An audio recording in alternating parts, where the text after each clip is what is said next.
Di awal film, mata kita langsung dimanjakan dengan visual para koki profesional yang lagi sibuk luar biasa menyiapkan berbagai macam hidangan mewah kelas sultan.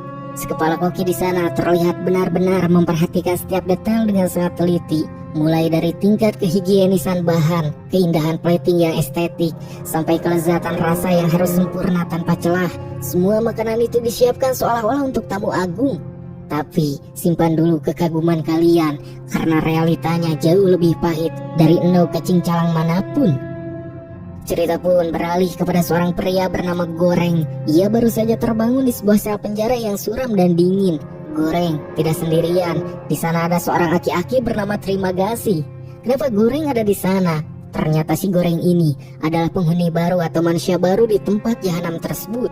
Terima Kasih langsung memberikan sambutan hangat dengan memberitahukan jikalau mereka berdua saat ini sedang berada di lantai 48. Goreng yang masih linglung pun dibuat terkejut bukan main saat melihat struktur penjara tersebut. Ternyata penjara ini bertingkat-tingkat dengan sebuah lubang besar di tengahnya yang sangat dalam. Seolah-olah lubang itu adalah tenggorokan raksasa yang siap menelan apa saja.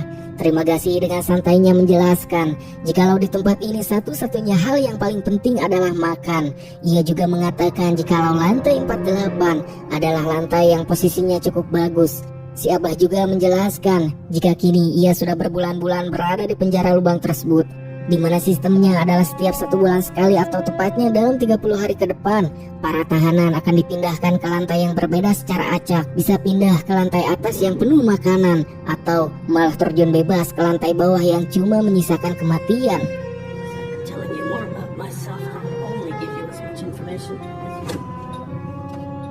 Tak lama kemudian, lampu di sel berubah menjadi warna hijau. Dari lubang tengah itu turunlah semacam lift atau platform tanpa kabel yang dipenuhi oleh tumpukan makanan. Akan tetapi itu bukan makanan mewah seperti scene di awal tadi, melainkan makanan sisa yang sudah berantakan. Disinilah Goreng mulai sadar apa maksud dari lantai 48 adalah lantai yang bagus. Karena mereka berada di lantai yang cukup tinggi, mereka masih bisa mendapatkan sisa makanan yang jumlahnya cukup banyak dari 47 lantai di atas mereka. Dan jikalau dihitung-hitung secara matematis, itu adalah makanan bekas dari 94 orang dengan asumsi lantai 1 sampai lantai 47 diisi oleh 2 orang. Jelas saja si Goreng ini merasa geluh atau jijik dan tidak bernafsu untuk makan. Yang kalau dipikir secara logis, Abrai juga lebih memilih saum Daud daripada harus memakan makanan seperti itu. Tapi kondisi ini berbanding terbalik dengan Terima Kasih. Ia makan dengan sangat rakus, seolah-olah itu adalah hidangan terakhirnya. Ia tahu betul, mumpung dirinya berada di lantai yang cukup tinggi, maka perutnya harus diisi sampai kemerkaan atau sekenyang mungkin. Melihat hal itu, Goreng yang masih punya kewarasan akhirnya cuma mengambil sebuah buah pir yang masih utuh dan bersih untuk dijadikan makanan ketika ia lapar nanti. Tapi begitu lift makanan itu turun ke lantai berikutnya, suhu di dalam sel mendadak berubah menjadi sangat panas membara. Ternyata ada aturan main yang sangat ketat. Para tahanan dilarang keras menyimpan makanan sedikit pun, dan kalaupun itu terjadi, maka suhu di sel tersebut akan menjadi sangat panas, sampai-sampai bisa menggosongkan apa saja yang ada di dalamnya. Dan setelah merasakan panas yang sangat luar biasa, Goreng akhirnya memilih untuk menjatuhkan pir tersebut ke lantai bawah. Masuk ke momen flashback saat itu, Goreng pertama kali datang ke gedung misterius ini. Ternyata ia datang secara sukarela untuk melakukan suatu pekerjaan atau eksperimen. Imbalannya gak main-main. Ia dijanjikan sebuah gelar diploma terakreditasi setelah selesai nanti. Syaratnya cuma satu, Goreng tidak boleh pergi atau keluar dari sana selama 6 bulan lamanya. Selain itu, setiap sukarelawan diizinkan membawa satu benda milik pribadi secara bebas, apapun itu.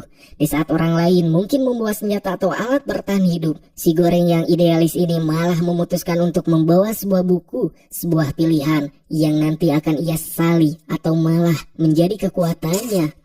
Malam harinya di dalam sel, Goreng dikejutkan oleh suara menderu dari dasar lubang. Ternyata itu adalah suara lift makanan yang sedang naik kembali ke lantai paling atas dengan kecepatan yang sangat tinggi. Dimana setelah selesai mengantarkan makanan ke seluruh lantai, siklusnya selalu begitu setiap hari. Pagi hari makanan diturunkan satu persatu, dan tengah malam lift itu kosong naik lagi ke puncak. Keesokan harinya, rasa jijik goreng belum hilang. Ia masih enggan menyentuh makanan sisa tersebut dan lebih memilih untuk menahan rasa laparnya yang mulai melilit. Di sela-sela rasa lapar itu, Trimagasi mulai bercerita tentang masa lalunya.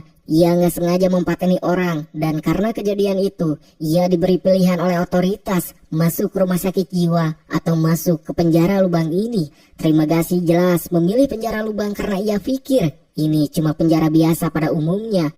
Ia juga memperingatkan Goreng betapa mengerikannya lantai bawah. Ia pernah terdampar di lantai 132, di mana sejauh mata memandang hanya ada kegelapan dan sudah pasti tak ada sisa makanan sedikit pun yang sampai ke sana. Pun di sana tulang taling lebih berharga daripada jutaan bahkan miliaran dolar yang ada di luar sana.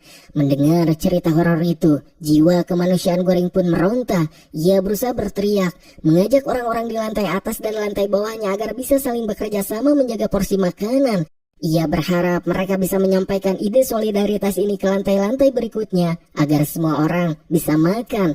Namun seperti yang kita duga, orang-orang yang berada di lantai bawah tentu tak mau menyetujuinya. Yang ada mereka malah marah-marah lalu minta jatah lebih banyak. Sementara orang di lantai atas bersikap sangat egois dan merasa bodoh amat. Mereka merasa karena posisi mereka lebih tinggi, mereka berhak menguasai segalanya. Disitulah Trimagasi memberitahukan Goreng kalau benda yang ia bawa ke penjara ini bukanlah buku, melainkan sebilah pisau besar yang sangat tajam. Sebuah peringatan tersirat jikalau di sini nyawa bisa melayang kapan saja.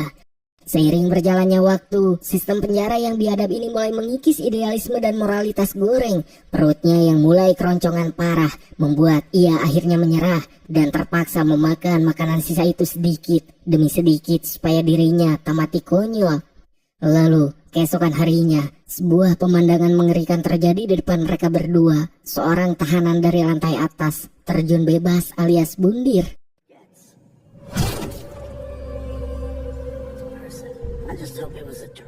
Meskipun makanan mungkin tersedia lebih banyak di lantai atas, namun tekanan mental yang dialami para tahanan selama berhari-hari benar-benar menghancurkan kewarasan mereka. Mereka memikirkan banyak hal, ketakutan akan dipindahkan ke lantai bawah, sampai akhirnya memilih jalan pintas. Beberapa hari kemudian, Trimagasi kemudian menjelaskan jikalau selama ini ia sudah sering berpindah-pindah lantai setiap bulannya. Ia pernah merasakan enaknya lantai 8 yang makanannya masih melimpah. Tapi sebulan yang lalu ia terpuruk di lantai 132. Goreng pun mulai berpikir logis dan bertanya-tanya, kemana teman satu sel Trimagasi sebelumnya? Mengingat di lantai 132 tak ada makanan sama sekali. Goreng pun sampai pada kesimpulan yang sangat mengerikan. Trimagasi sudah ngaleut atau memakan teman satu selnya sendiri untuk bertahan hidup. Itulah alasan kenapa sekarang posisi teman selnya kosong dan diisi oleh Goreng. Menanggapi tuduhan itu, Trimagasi hanya terdiam seribu bahasa dengan tatapan kosong. Tak lama kemudian, lift makanan sampai di lantai mereka. Kali ini ada pemandangan yang tak biasa. Di atas tumpukan makanan sisa itu, terlihat seorang wanita bernama Miharu yang sedang terdiam duduk di atas lift. Trimagasi seolah sudah terbiasa dengan pemandangan tersebut dan tetap asik melanjutkan makanannya dengan sangat rakus. Ternyata Miharu ini selalu ikut turun bersama lift setiap bulannya. Tujuannya cuma satu, yaitu mencari keberadaan putrinya yang ia yakini ada di dalam penjara mengerikan ini. Miharu ini dikenal sangat kejam. Ia selalu mempateni teman satu selnya dengan harapan suatu saat nanti putrinya bisa ditempatkan di sel yang sama dengan dirinya bulan depan. Trimagasi akhirnya membuka suara dan membantah jikalau ia tak mempateni teman selnya di lantai 132.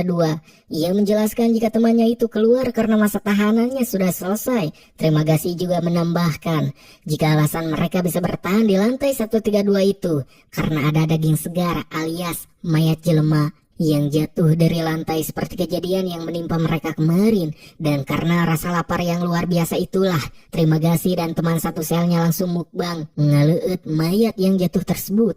Di momen itu, lift turun ke lantai berikutnya. Terlihat ada tahanan lain yang mencoba memperkaos Miharu. Goreng yang melihat itu kemudian berniat melompat untuk menyelamatkan Miharu. Namun tanpa ia duga ternyata Miharu berhasil lolos dengan cara mempateni tahanan yang ada di lantai tersebut. Melihat kejadian brutal itu, Goreng akhirnya sadar sepenuhnya. Mau tidak mau, suka tidak suka, ia harus mengikuti aturan main di penjara ini jika ia mau keluar hidup-hidup. Dan mulai keesokan harinya, Goreng benar-benar melanggar semua prinsip dan idealismenya karena tujuannya kini hanyalah bertahan hidup.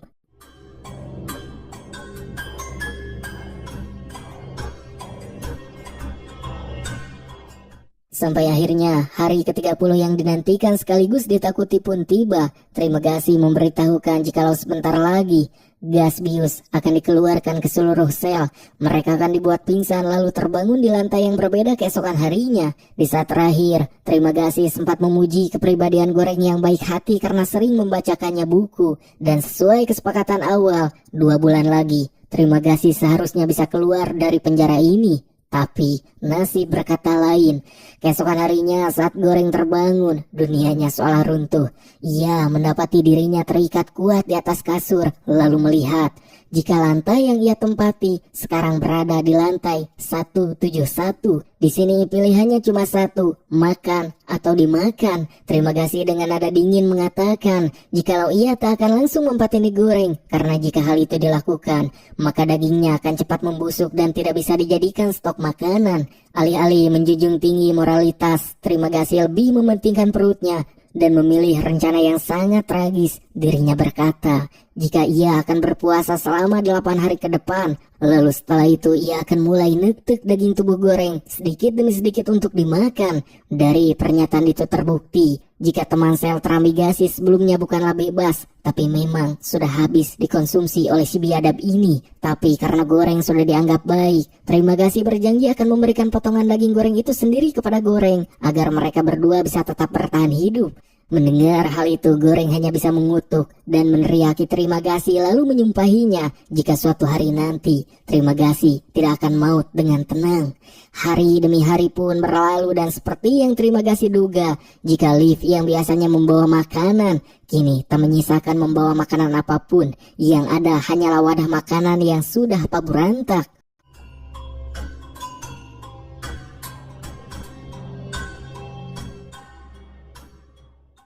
Hingga sampailah mereka di hari ke-8 yang sangat kritis. Terima kasih yang sudah sangat kelaparan mulai bersiap mengiris daging Goreng. Sementara itu Goreng hanya bisa menangis pasrah meratapi nasibnya yang akan menjadi bahan leutan santapan manusia lain. Not the people above, only you. There's nothing left in you. Ready? Are you ready?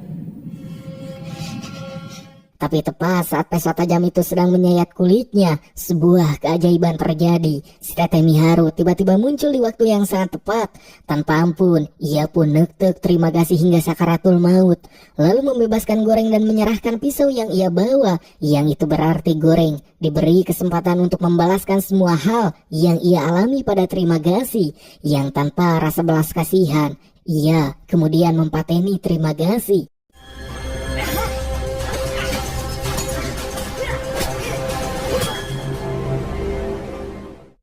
Goreng dan Miharu pun langsung ngeleut daging jasad terima kasih untuk menyambung hidup.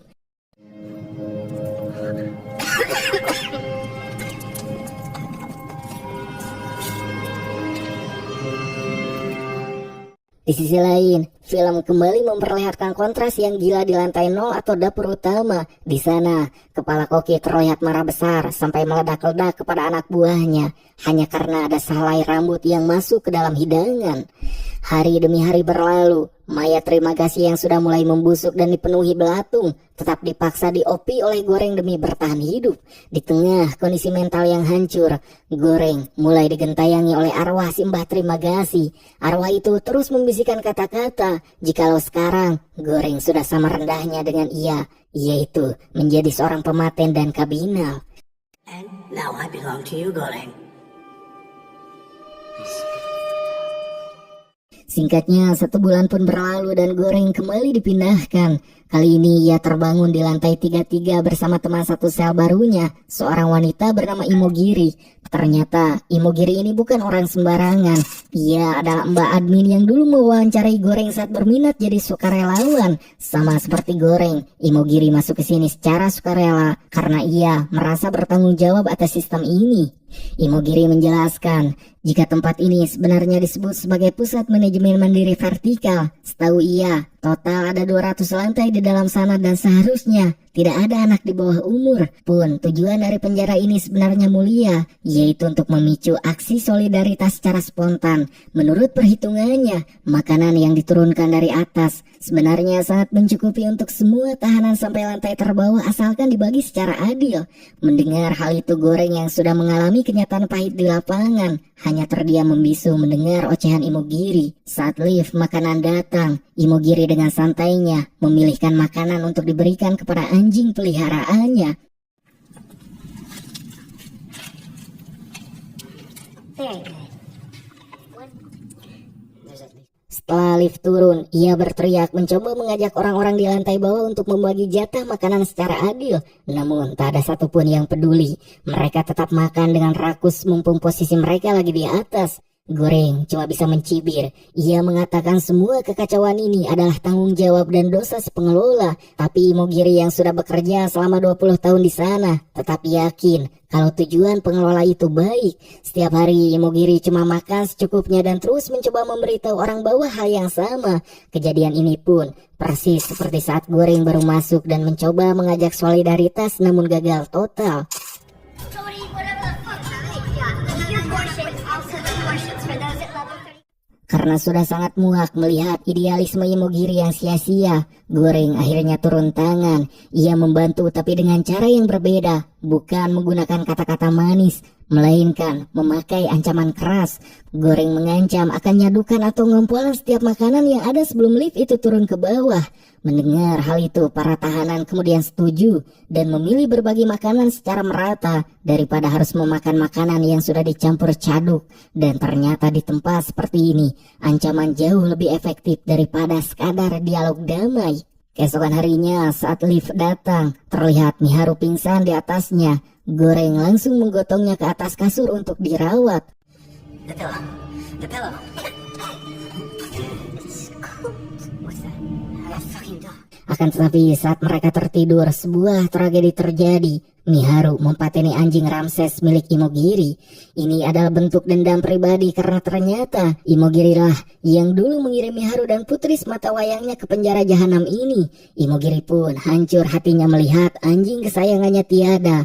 Ia kemudian bercerita, jikalau 10 bulan lalu ia memang memasukkan Miharu ke sana, tapi Miharu saat itu sendirian, tak ada putrinya. Ia yakin jikalau anak yang dicari Miharu hanyalah halusinasi belaka. Imogiri akhirnya mengaku alasan sebenarnya ia masuk ke lubang adalah karena ia mengidap kanker kronis yang sudah tak lagi bisa diobati. Ia ingin menghabiskan sisa hidupnya untuk mengingatkan orang soal solidaritas, tapi setelah melihat kebengisan manusia di dalam sana, ia mulai kehilangan harapan. Don't you want to eat something? Today it's Ramses the second. Today is the last day. You should eat something. Sebulan kemudian dan kali ini Goreng terbangun di lantai 202. Ini adalah tamparan keras untuk Imogiri karena ternyata jumlah lantai jauh lebih banyak dari perkiraannya yang cuma 200. Menyadari kalau mereka tak punya kesempatan bertahan hidup tanpa makanan di lantai sedalam itu, Imogiri pun memutuskan untuk mengakhiri hidupnya dengan mendiskon umur. Sekarang, Goreng benar-benar sendirian dan mulai digentayangi oleh sosok terima kasih dan Imogiri di pikirannya.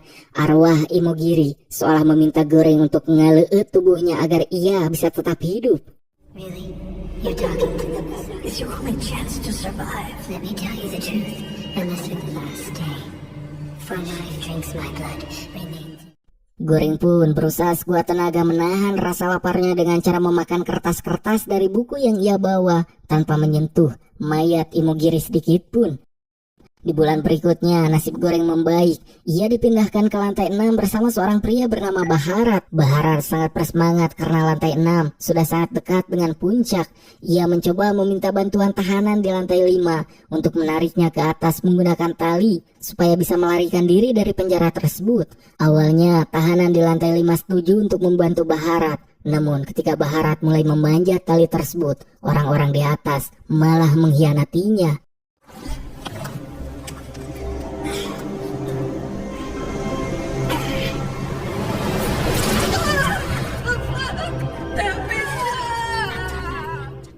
Meskipun 2 bulan lagi Goreng bisa bebas, ia tak mau tinggal diam. Ia mengajak Bharat melakukan misi nekat, membagikan makanan secara adil dengan cara ikut turun bersama lift sampai ke lantai paling dasar. Goreng sudah menghitung berdasarkan kecepatan lift tersebut dan berasumsi jika setidaknya ada 250 lantai di bawah sana. Rencananya mereka akan menjaga makanan sampai dasar, lalu ikut naik lift kembali ke atas menuju lantai 0 untuk kabur dan membongkar sistem tersebut. Bharat kemudian setuju, dan keesokan harinya mereka mulai mempersiapkan senjata supaya bisa melawan orang yang tak setuju dengan mereka. You guys look ridiculous.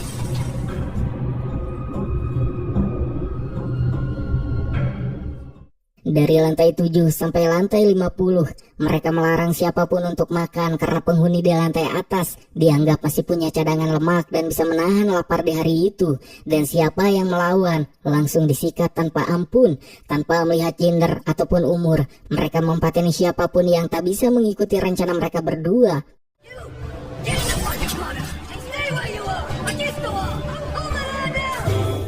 Sampai akhirnya mereka bertemu dengan seorang pria tua bijak bernama Mr. Bambang. Mr. Bambang mengatakan jika tujuan Goreng dan Bharat sangat mulia, namun cara yang mereka lakukan sangatlah jauh dari kata benar.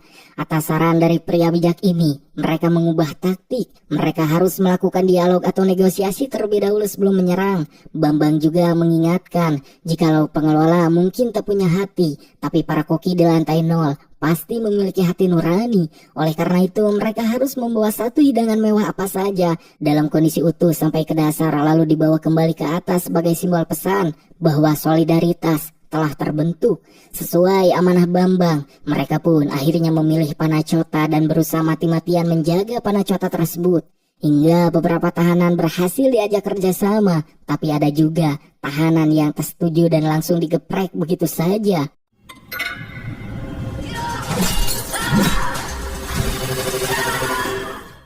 Di perjalanannya menuju lantai 250, ia melihat banyak sekali mayat yang telah dipateni, dan tak sedikit juga mereka yang melakukan bundir. Akan tetapi jumlah lantai jauh melampaui dugaan. Di tengah perjalanan, mereka menemukan Miharu yang sedang disiksa oleh tahanan lain. Goreng dan Bharat mencoba membantu. Awalnya Goreng terus merakpak menghajar si botak, namun tak butuh waktu lama untuk si botak membalikan keadaan. Di sisi lain, Bharat juga sudah terkena sabetan pedang, namun dengan kekuatan sutradara, Goreng secara ajaib diselamatkan oleh Bharat. Dengan luka dan kondisi awak yang sudah rewot, mereka terus turun lebih dalam lagi. Pemandangan di bawah pun justru semakin mengerikan. Banyak tahanan yang sudah benar-benar menjadi kabinal. Ada juga yang sudah kehilangan kewarasan.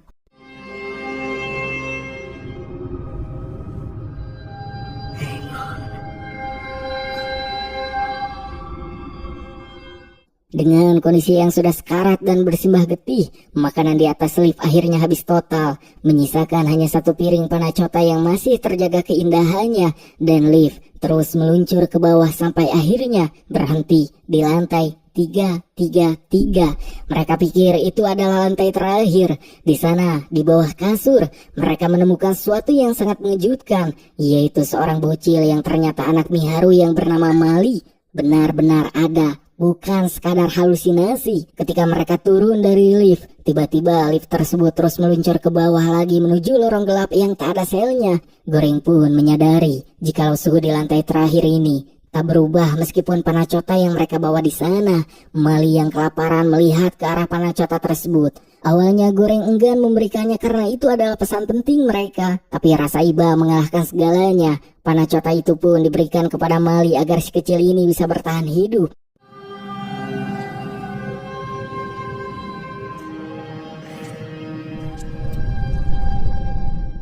Malam itu menjadi malam terakhir bagi Bharat. Ia meninggal karena kehilangan terlalu banyak getih. Kini Goreng pun sendirian dan dikelilingi oleh bayang-bayang arwah terima kasih Imogiri, Miharu dan Bharat. Mereka seolah membisikkan jikalau pesan yang sebenarnya dikirimkan ke atas bukanlah Panacota, melainkan keberadaan gadis kecil ini yang seharusnya tak ada di tempat jahanam tersebut. Keesokan harinya saat lift sampai kembali ke lantai 333, Goreng membawa Mali turun ke dasar lubang yang sangat gelap. Dasar lubang itu benar-benar kosong dan juga hampa.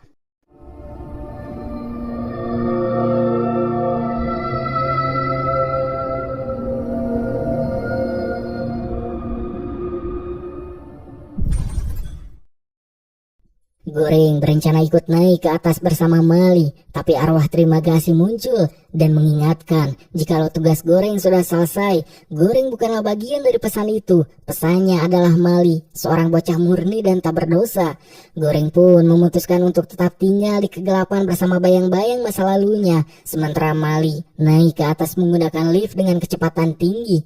Goreng yakin kemunculan Mali di lantai 0 akan menjadi tamparan keras bagi sistem manajemen penjara tersebut, bahwa sistem yang mengerikan ini harus dihentikan karena manusia, seburuk apapun mereka, tak layak diperlakukan seperti binatang di dalam sebuah lubang.